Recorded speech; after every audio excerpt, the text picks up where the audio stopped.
Hello everyone, this is Peak Entertainment and we are back again, and we now talk about Cobra Kai, and following the recent upcoming third season of the show that will be debuting very soon on Netflix on January the 1st, 2021. I did promise to review both previous seasons of the show, and I will post a link where you can check out my review of the first season of Cobra Kai. So in this video I will concentrate now on the second season of the show, and as I mentioned in the review of the first season, there will probably be spoilers in this review. So if you haven't seen the second season yet, I advise you to stop watching now, go away, catch up with all the episodes, and then come back to this review. So in terms of the setup of season 2, we continue from the conclusion of the first season, where Johnny Lawrence has seemingly successfully rebuilt his life to a degree by regenerating the Cobra Kai dojo philosophy for newer students, and this success has really been built on his closest student, Miguel Diaz, winning the karate tournament in the final matchup against Robbie Keane, who is, we all know, is the son of Johnny Lawrence, as being trained by Daniel. And we follow on from that, where we see the students are reveling in their recent successes and their seemingly celebrity status, and Johnny Lawrence continues to thrive as more and more students want to join the Karate Code dojo following Miguel's success within a tournament. Things take an interesting turn for Johnny when his former mentor John Kreese returns, wanting to rejoin the Cobra Kai franchise that he of course started. As you will all know, he was very much of a imposing and iconic character from the original Karate Kid movie in 1984, and we see him emerging here, wanting to really reconnect and build bridges with Johnny.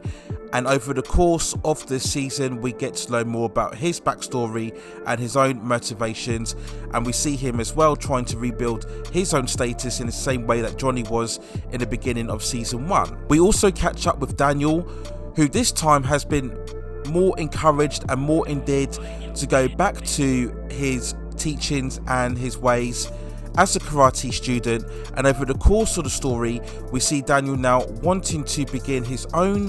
dojo and continue training students and teaching them the same ways that he learned under the tutelage of Mr. Miyagi. Daniel, however, realizes that this isn't as easy as it seems, as the methods and the philosophies that he learned under Mr. Miyagi don't endear themselves as well to the current generation of students, who are less patient and less understanding of all the various techniques that Daniel used under Mr. Miyagi. Of course, if you know your Karate Kid franchise, this is of course the sand the floor and the wax on, wax off, and unfortunately those ways don't fly as well with the current generation. So Daniel really finds himself at a crossroads and a dilemma in between juggling his successful business life and his own more preferred intentions in order to rebuild and teach the ways of karate. We also have various moments and phases throughout this season where seemingly Johnny and Daniel try to come to some sort of mutual understanding after the initial conflict that was built on in season 1 and really continues during the first quarter of season 2, but unfortunately things don't last that way for long, as the conflict once again re-energizes itself. And we also see that John Kreese continues to have an underlying influence amongst the current students of the Cobra Kai dojo. Now, in terms of season 2, I will have to say that I had the same amount of joy and entertainment that I experienced with season 1. It manages to retain all of those refreshing elements of the first season, the same heart, the same chemistry and energy, and we did have some fresh new dynamics introduced throughout the show. The most notable one was the inclusion of the returning role of John Kreese, played by Martin Covey, and as I mentioned before, we all know this character from the original Karate Kid movies, and I think it's a brilliant performance and return to form from the actor playing this character. And what I enjoyed most about this is that it added layers to the character of John Kreese. They didn't simply have him return in his same capacity and form from the original first movie. Yes, there are still remnants of this character, As we all know, he did serve a couple of tours in Vietnam, so he is very much stuck in that same warlike philosophy that he endured back during Vietnam, and he is still carried over, for the most part, those sensibilities of his time in Vietnam. And also, as he was the founder of the Cobra Kai philosophy, he takes a much more extreme stance on that philosophy, whereas Johnny Lawrence is trying to more refine it and take it much more in the positive light. Kreese is still rooted in the old ways, and we see throughout the story that he tries to impose those within the students. Now, we see a lot more that Kreese is really falling far from his pedestal in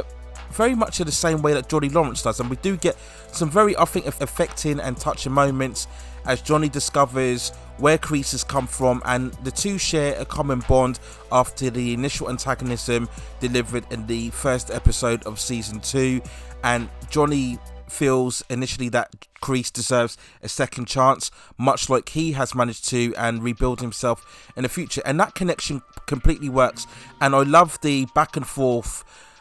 between the two characters as we see Kreese slowly building a strong influence within the dojo of Cobra Kai. I think there are some hilarious moments and scenes where we see Kreese trying to adjust to the current generation of students. We get some great moments when he first enters the dojo and he looks at the students and he sees the way they act and the they dress, and see how reliant they are on social media, and he's so dismissive and shocked at their behaviour. It's just great, and again, it's another facet and reason as to what makes this show enjoyable, is that it can combine those moments of drama and action also a lot with those moments of comedy and humour, and they feel organic, they don't feel forced. And I think Kreese is a major reason as to why I was entertained so much by season 2, and I think Martin Covey done a brilliant performance. He is really the underlying villainous presence, I would say, throughout this season, very much having a Palpatine-like influence, where despite the fact that Johnny Lawrence is still very much the dominant sensei of the Cobra Kai, Kreese works his way within the backgrounds, and it's a much more of a secretive, imposing figure that he poses this time round, whereas we go back to the original movie where he's very much of a forceful and more dominant like figure within the Cobra Kai organisation. The other major dynamic throughout this season was the emergence of Tori, who is a very cocky, confident, free-spirited and very more tall and statuesque teenager who wants to join the Cobra Kai, and I believe she makes her entrance in the 4th episode. I think it's All In, and we see her straight away strike a bond and dynamic with Miguel, and she's very much of a contrast in character to the more sweethearted nature of Sam. And that is really the other forceful dynamic of this second season, is the emerging rivalry between both Sam and Tori. We see initially that Sam doesn't like the more rebellious nature of Tori, and the fact that she's managed to forge a strong friendship with Aisha, who Sam was friends with within the first season, and they developed this rivalry very well. We see it happen very early on within the season, and it continues throughout, and it really escalates where we see that Tori develops a relationship with Miguel following his own embracing of the Cobra Kai philosophy. So we have a kind of love triangle between the three characters, and this rivalry really escalates throughout the second season, and I think both actresses that play the characters play their roles very well. We also see the return of established younger characters within the first season, the likes of Hawk and Aisha, as they continue to have their ongoing issues as they further their skills within the Cobra Kai and the Miyagi dojos. We also see Robbie continuing to form a bond with Daniel and also start a relationship with Sam, which has further implications throughout the rest of the season. And he also struggles to reconcile again with Johnny. He feels that Johnny left him in the lurch and was abandoning him, so he's not as forgiving with Johnny as Johnny continues to attempt to reconnect with his son. We get other plots throughout the season where we see Johnny reconnect with his old pals from the old times of Cobra Kai, and that's a very much of a standout episode. We also see Daniel really struggling to balance his life between his career and his ongoing pursuit of the destruction of Cobra Kai, and this causes not only problems in his business life but also in his marriage life as well. And I think that was another fresh way of taking the character further, because the first season was very much built on the rivalry between Johnny and Daniel, and yes, that still holds very much throughout this second season, but I think we see how much other issues and other problems take on their lives, and I just think it was a great way to not feel that this second season was just repeating the same beats of the first season. So I welcome that nice change in the dynamic as well within the story. So for the most part, season 2, like season 1, juggles the various story arcs of all its characters very well. We see them constantly facing different dilemmas. They experience very highs, very much lows, and various conflicts as they struggle really to retain to what they know and also strive to be better for themselves and achieve their various goals. And all of these various conflicts and dilemmas of course culminate in the absolute epic season finale. We essentially get, it must be at least a 10-minute all-out fight within the school, and we see the various conflicts that have developed over the season play out, primarily of course fueled by the rivalry between Sam and Tori, and it is a truly outstanding episode, again fueling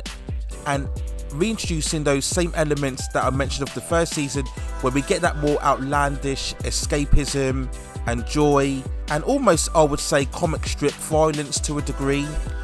and it all works fantastically here. It truly is an outstanding sequence of effects,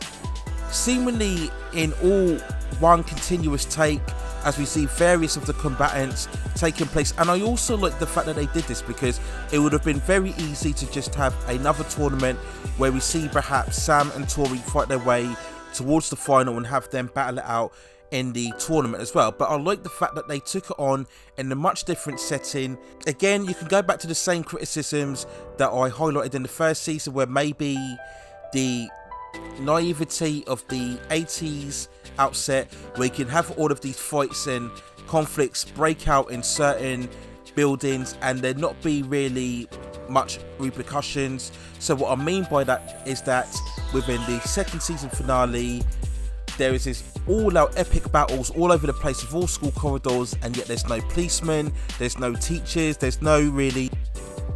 authoritative figures coming out to stop all the carnage. Now, I didn't mind too much because that would have spoiled my overall enjoyment of it, but it truly is a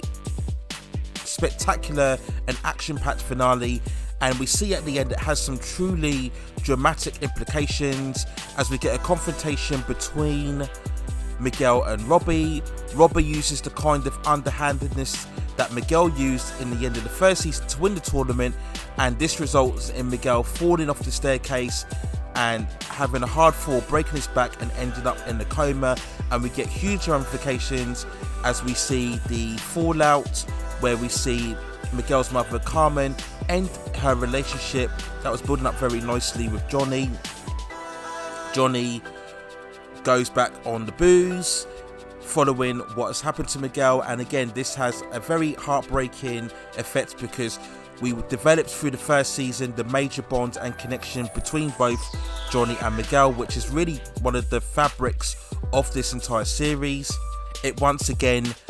causes the fracture between both Johnny and Daniel as they really reflect on how much their escalating rivalry has had an impact on the students that they have been tutoring throughout. We then of course got the massive revelation that while Johnny has been distracted by seeing his old friends and is developing his relationship with Carmen, that John Kreese has been working away in the background and has somehow managed to seize absolute or more full control of the Cobra Kai dojo, and the students are really more endeared to him because they feel that the softening of Johnny's approach throughout the season, when he seemingly lightens the philosophy of the Cobra Kai, has hugely backfired, and